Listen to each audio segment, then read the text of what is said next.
I'm sitting here in my so-called sukkah. I say so-called because we don't have the schacham. We just have four bare walls. And that's the message that I share with you regarding the Eiruv controversy in Crown Heights. The beauty of the sukkah is it takes everyone in. In my previous message about the Eiruv, some people called and kind of complained, intimated, why am I mixing in? And really, that's not where I'm coming from. I don't live in Crown Heights. I live in Borough Park. However, I know the community of Crown Heights from my childhood. I was born in Crown Heights. I grew up with the people there, most who have passed on. The Rebbe, the secretaries, Rabbi Yoel, and many others. So I feel, and I am, an insider, not an outsider, even though the place I sleep usually is in Borough Park. But be that as it may, all I was saying is, of course, the Rabbonim, the rabbis of the community, they establish the rules of the community for the Chabad Hasidim. Okay?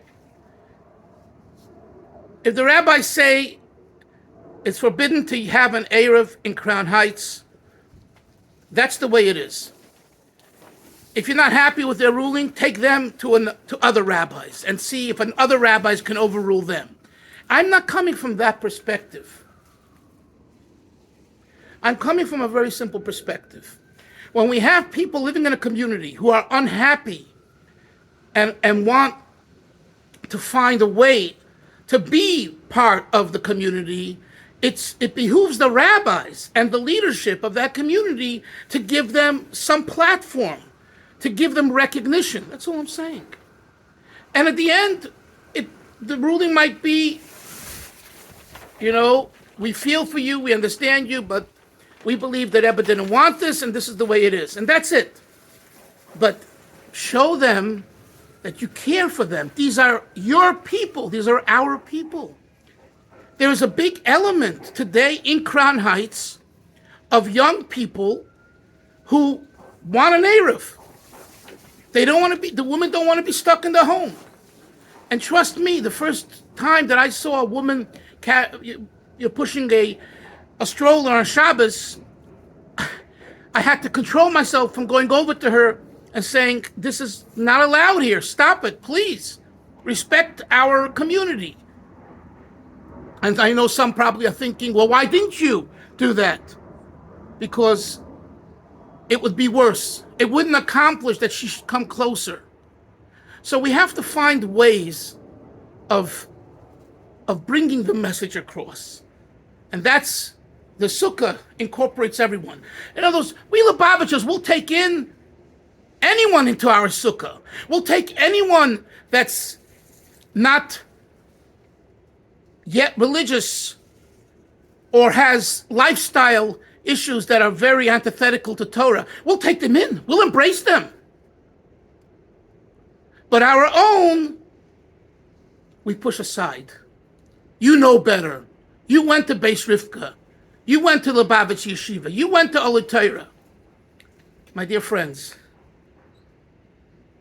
the beauty of life is as you grow and as you open your mind and you see the larger picture, you try and you find ways of bringing people together. The Rebbe clearly gave over these type of things to the Rabbonim, to the community, the Vad, and leaders. So it's up to them. That's my point. My point is we have an issue. We have people who are not satisfied. We have women who are stuck and say, we don't want this. We can't live this way. And if indeed someone made an Eiruv that's kosher from a reputable group of Rabbonim or Eiruv Rabbonim, then somehow deal with it and explain that although that's true, but if you want to be a Lubavitcher in the community of Crown Heights, Crown Heights cannot accept that. So I know you're probably thinking, What has Rabbi Dalfin here added that's innovative? I'm not here to add innovation. I'm here to get us to work with each other.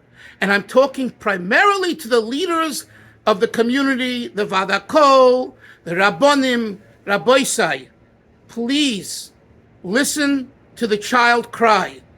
There are hundreds and thousands of people that are crying out, and they say they need this. They want to celebrate Shabbos properly and Yom Kippur properly. So help them somehow. How? That's your job.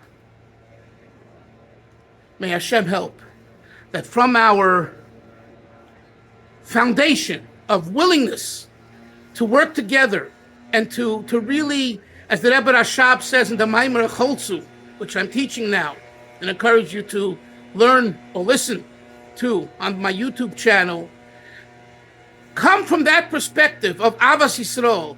Don't come from a perspective, these are modern Lubavitchers, these are lightweights, they don't care, they'll do whatever they want. We've seen in the last 10, 15 years a mikveh that was opened. And to begin with, there was a geshrai. How can you open another mikveh? It's for people who don't want to be as stringent in the laws of mikveh, and now they'll have a way out. The mikveh was accepted. The mikveh is kosher al pidin. The mikveh is only helping people. The same is here with the Eiruv. Somehow, if done right, it'll bring us to a better place, to a stronger place, to be more Chabad, more Lubavitch, more Chassidish, etc. Everyone should have a Gemar Chsima Tova, a good gebenched yor, and we should have Taka Mashiach Tzikeinu B'Korev Mamish. Amen. Good Yom Tov.